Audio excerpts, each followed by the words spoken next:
Bienvenue sur la chaîne Azami Résumé. Aujourd'hui je vais récapituler l'anime nommé The Mystery of Demon King Academy Second Season. Le roi démon de la tyrannie, Anno Voldigold, a sacrifié sa vie il y a 2000 ans pour diviser le monde en cadrans séparés et apporter la paix. Dans le présent, il se réincarne en tant qu'enfant d'une paire de parents aimants avec tous ses souvenirs et son pouvoir intact. Après s'être inscrit à l'académie du roi démon, il passe ses journées à se faire des alliés et à découvrir la vérité sur les raisons pour lesquelles l'histoire du monde a été falsifiée. Son nom et ses actes ont tous deux été enregistrés comme étant largement opposés au souverain qu'il était vraiment. Avec ses amis les plus fidèles, Misha, Sacha et Lei, la réincarnation du Canonero, il apprend la vérité. Après avoir restauré les vrais souvenirs des empereurs démons et de ses généraux du passé, Anno Vingirga, un humain qui a placé une malédiction sur l'humanité pour amplifier leur haine des démons et déclencher une autre guerre. Maintenant, il continue d'assister à l'Académie des démons avec ses amis, déterminé à restaurer l'honneur du vrai roi démon. 2000 ans dans le passé, Mère Grand Esprit Leno a été attaquée par le dieu Père Céleste, Nogalia. Alors qu'il lui parle de l'ordre divin pour qu'elle porte son enfant, elle refuse. Décidant que c'est inacceptable, Nogalia tourne sa propre magie contre elle pour la forcer à accepter. Heureusement, Anno lui-même arrive juste à temps pour la sauver, empalant Nogalia. Il choque le dieu quand il est capable de le tuer malgré sa divinité. Leno dit à Anno qu'elle est prête à lui faire confiance maintenant. Anno désigne sa main droite, Shine Reglia, comme garde du corps. Nogalia pourrait revenir un jour. Ensemble, les deux parcourent les terres et se rapprochent. Après qu'Anno se soit sacrifié pour apporter la paix, Leno et Shine retournent chez elle. Dans la forêt, de nombreux esprits sont attaqués. Alors qu'un loup saute vers eux, il est éliminé par une silhouette mystérieuse. Cela s'avère être un enfant du nom d'Anno Porticoro. Dans le présent, Anno et les Nécrons se dirigent vers la classe. Là, leur professeur leur parle d'une paire d'étudiants d'échange de la Hero Academy qui rejoignent leur classe.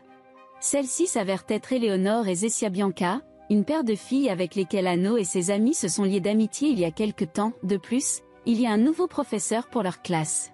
Le roi de la mort enflammée, Erdomède, l'un des 4 rois du diable d'il y a 2000 ans qui étaient les deuxièmes après les forces du roi démon. Le premier acte d'Erdomède est de révéler Anno comme étant en effet le véritable roi démon. Plutôt que le faux à Vodilevia, ils ont tous été enseignés.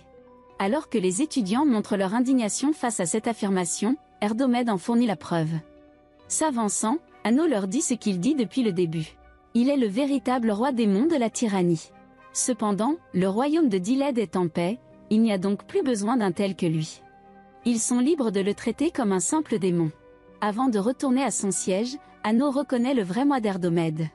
Son corps est possédé par nul autre que Nosgalia. Plus tard, Nos explique les événements qui ont conduit les dieux à ordonner la mort du roi démon Anno.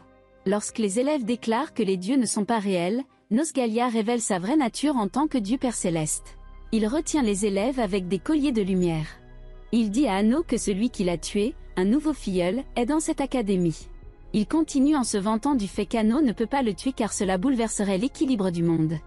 Au milieu de sa diatribe, Anno apparaît devant lui et empale l'homme.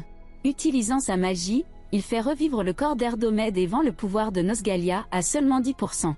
Puisque les dieux sont incapables de rompre les promesses, il continue en tant qu'enseignant sous son contrat.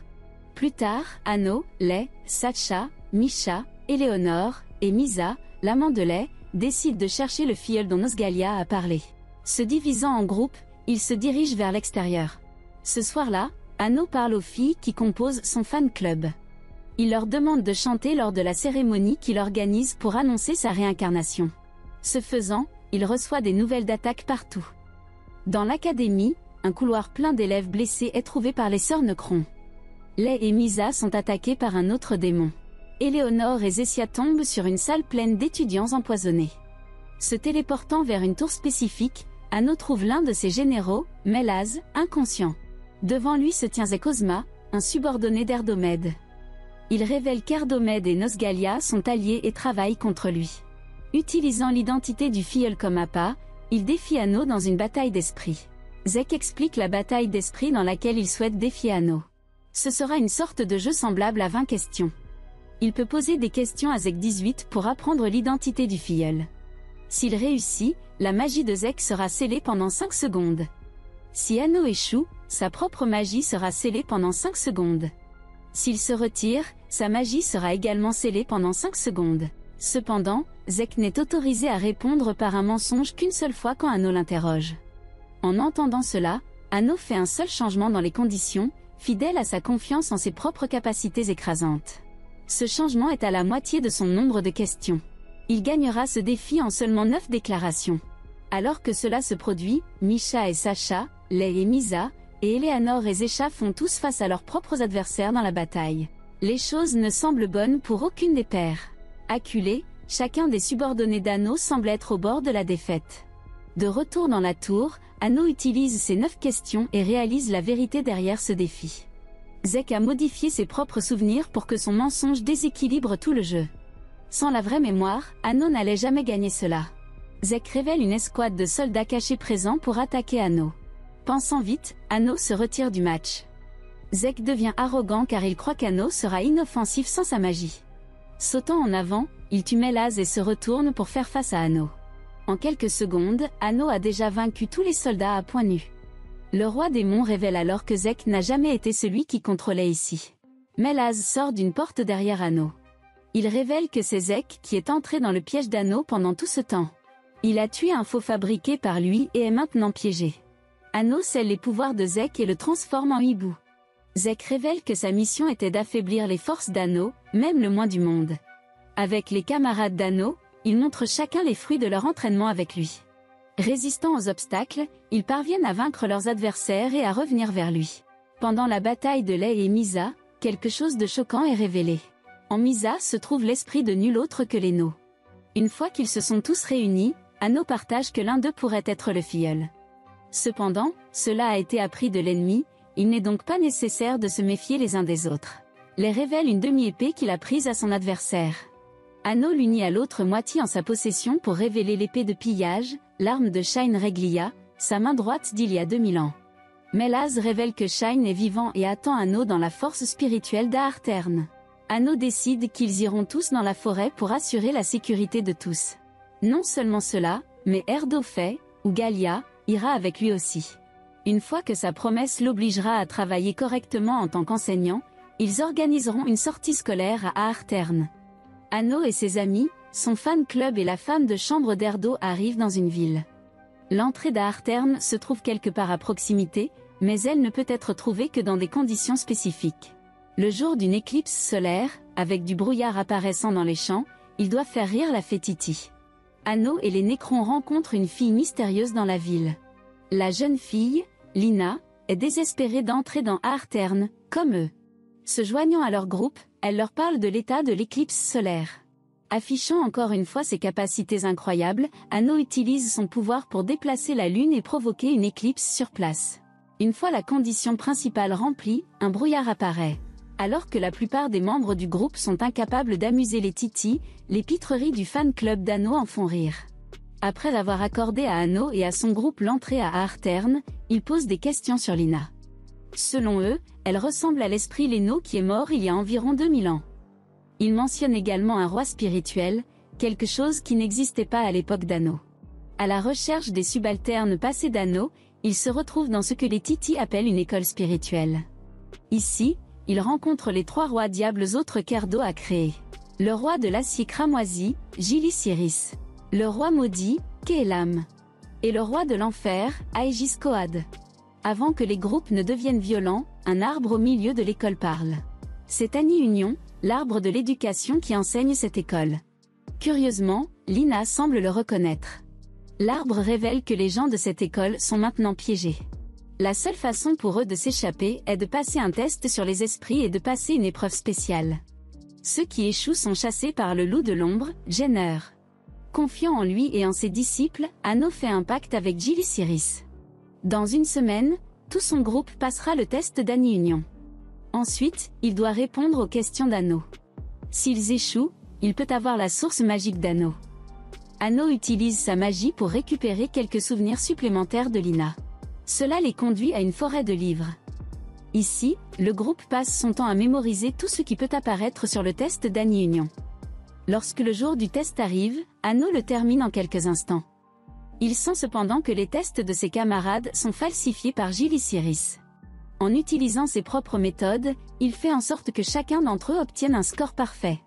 Annie Union acceptant lui-même leurs résultats, Gilles Cyrus perd son pari avec Anno. Il admet qu'il travaille avec le roi esprit et ont utilisé son pouvoir pour falsifier les tests. Alors que le groupe célèbre la réussite du premier test, Anno reçoit un message de Melaz. La cérémonie pour révéler le vrai roi démon est prête à avoir lieu bientôt. L'école des esprits se déplace vers une grande salle circulaire avec plusieurs escaliers menant aux portes. Annie Union révèle l'épreuve des esprits devant eux. Ceux qui entrent dans une porte avec des escaliers descendus seront ramenés dans cette pièce. Ceux qui ouvrent des portes menant vers le haut passeront à autre chose. Le but de cet essai est d'atteindre le sommet de l'arbre Annie Union lui-même. En utilisant une astuce intelligente, Anno parvient à entrer dans un escalier ascendant. Le et Misa obtiennent également les bonnes portes. Alors qu'Anno commence à monter, Lina sort d'un portail qui apparaît devant lui. Elle révèle qu'il y a des passages secrets dans les escaliers qui peuvent être utilisés pour atteindre les bons.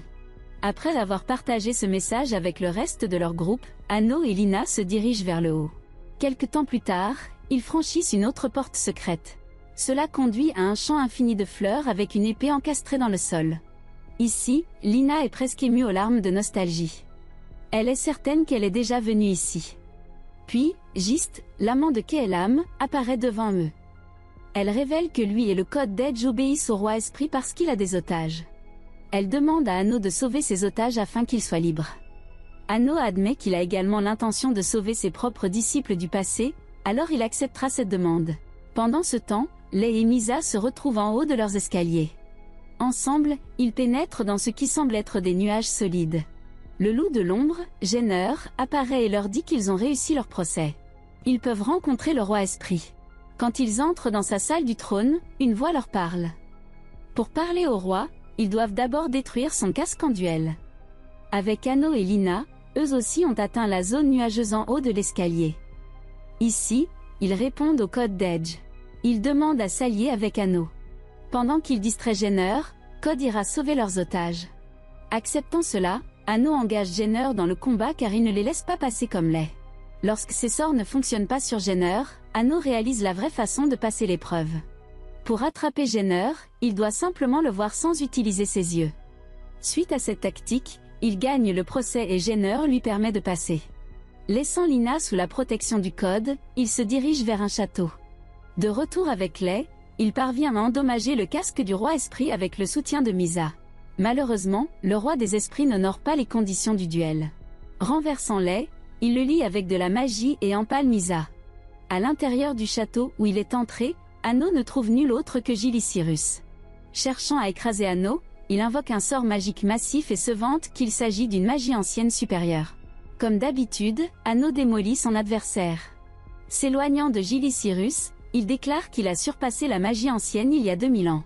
Dans la chambre du roi des esprits, Anno et les autres se réunissent et libèrent Lei. Sacha évoque une émission montrant que la cérémonie du roi démon a été détournée par le roi esprit. Il prétend être le vrai roi démon, Avodilevia. Lei dit à Anno que cette personne est probablement Shine Reglia, basée sur son maniement de l'épée et son style de combat. Déclarant simplement que ce n'est pas Spirit King, Anno se téléporte sur le lieu de l'émission. Ici, il fait une annonce choquante. Les rumeurs et les légendes du roi démon de la tyrannie ont donné vie à cette personne. Le grand esprit, Avodilevia. C'était la vraie forme de nul autre que Misa. La fin pour l'instant.